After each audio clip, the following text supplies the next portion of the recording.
হাবিলকে কেন কাবিল হত্যা করলো? উত্তর হচ্ছে হিংসা। উত্তরটা কি? এই কাবিলের সুন্নত কিন্তু 1400 বছর না, 1400 বছর তো নবীর যুগই চলে গেছে। আসলে এই লক্ষ লক্ষ বছরের পরেও কাবিলের এই সুন্নত কিন্তু শেষ হয়ে যায় নাই।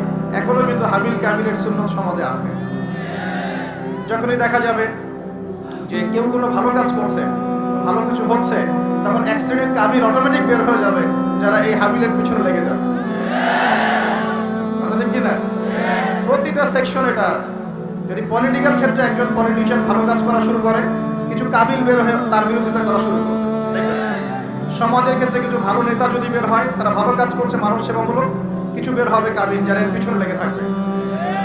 ধর্মীয় ক্ষেত্রেও দেখবেন, যদি ভালো কিছু আলেম, ওয়াইজ, ভালো মুফাসসির, আপনার লেখক বা ভালো কিছু বের হয়, ভালো কোনো পার্সন বের হয়, যারা